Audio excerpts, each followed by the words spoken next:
A for Apple, Z for zebra, ये तो आपने बचपन से सुना होगा। तो बस आज की इस वीडियो में हम बात करने वाले हैं उसी जेब्रा के बारे में। हेलो दोस्तों, कैसे हैं आप सब? एक बार फिर से स्वागत है आपका हमारे चैनल द क्रेजी थिंग्स में। आप सभी ने जेब्रा को कई बार देखा होगा किताबों में या वीडियोस में, लेकिन क्या आपने कभी सोचा है कि जेब्रा के शरीर पर सफेद रंग की धारियां क्यों होती हैं? ये जानने के लिए आप इस वीडियो को एंड तक जरूर देखिए।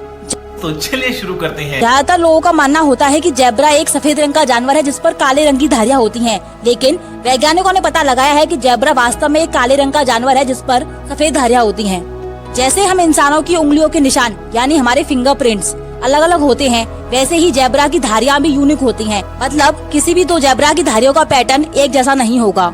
लेकिन सवाल तो यह है कि उनके शरीर पर धारियां होती क्यों हैं? कुछ बायोलॉजिस्ट का मानना है जेब्रा के शरीर पर बनी धारियों का काम है टेट्सी फ्लाई को उनके पास आने से रोकना। आप सोच रहे होंगे टेट्सी फ्लाई क्या है? टेट्सी फ्लाई एक बड़ी और काटने वाली मक्खी है जो अफ्रीका में पाई जाती है, और ये मक्खियाँ जिसको भी काटती हैं उसमें नींद की बीमारी पैदा कर देती हैं, यानी स्लीपिंग सिकनेस। पिछले 150 साल से वैज्ञानिकों के बीच बहस चल रही है कि आखिर जेब्रा के शरीर पर ये धारियां क्यों बनी हैं। एक बार नेचर कम्युनिकेशन की पत्रिका में पब्लिश किया गया था कि इस बात की काफी संभावना है कि शरीर पर इस तरह की धारियों का उभरना टेट्सी मक्खियों और अन्य काटने वाली मक्खियों से बचाव का एक कारण है। 2012 में कुछ वैज्ञानिकों ने अपनी टेस्टिंग में पाया कि कई खून चूसने वाली मक्खियां धारियों पर बैठने की वजह समान दिखने वाली जगह पर बैठना अधिक पसंद करती हैं। कैलिफोर्निया यूनिवर्सिटी के हेड टिम कारो का मानना है कि इन धारियों की पहेली का कोई सीधा जवाब नहीं है, लेकिन फिर भी मक्खियों वाली थ्योरी में काफी दम है। टिम कारो की टीम ने रिसर्च में पाया कि खून चूसने वाली ताबानुस और ग्लोसिना मक्खियां इक्विड प्रजातियों के जानवरों का खून चूसती है, और जेब्रा भी इसी प्रजाति का एक जीव है। इससे यह क्लियर होता है कि जेब्रा को इन मक्खियों से बचने के लिए ही इन धारियों की आवश्यकता पड़ती है। टेट्सी मक्खी से होने वाली बीमारी स्लीपिंग सिकनेस सभी अफ्रीकी प्रजातियों में पाई जाती है, लेकिन जेब्रा में इस बीमारी के बहुत कम केस हैं। कुछ बायोलॉजिस्ट का यह भी मानना है कि जेब्रा का सबसे बड़ा शिकारी शेर है, और शेर एक कलर ब्लाइंड जानवर है।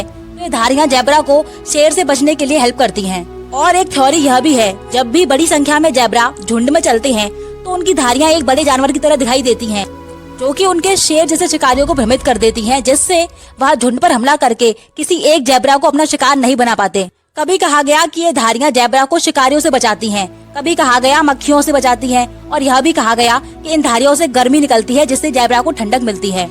लेकिन सबसे सही कारण क्या है? इसके लिए एक टेस्ट किया गया जिसमें इंसान के पुतलों पर उसी प्रकार की काली, सफेद और भूरे रंग की धारियां बनाई गयी, जिसके दौरान देखा गया कि यह मक्खियां सफेद पुतले के पास नहीं आईं और भूरे रंग के पुतले की ओर 10 गुना ज्यादा आकर्षित हो गयीं। क्योंकि इसका सबसे बड़ा कारण यह है, जब भी जेब्रा लाइट में खड़ा होता है तब प्रकाश की किरणें इसकी सफेद धारियों से रिफ्लेक्ट हो जाती है, जिससे मक्खियां भ्रमित हो जाती हैं और शिकार को पहचान नहीं पाती। इसी कारण से कई बार घोड़ा पालने वाले लोग भी घोड़ों पर सफेद पट्टी बनाने की सलाह देते हैं, जिससे घोड़ों को भी मक्खी मच्छरों से बचाया जा सके। तो अब आप जेब्रा के शरीर की धारियों का कारण समझ गए होंगे। तो दोस्तों, आज की वीडियो के लिए इतना ही। मिलते हैं आपसे किसी अगली वीडियो में ऐसे ही किसी मजेदार इन्फॉर्मेशन के साथ। ऐसी और अमेजिंग वीडियोस के लिए आप हमारे चैनल को सब्सक्राइब करना ना भूलें। Thanks for watching. Have a good day. खत्म। Bye bye, tata, goodbye, गया।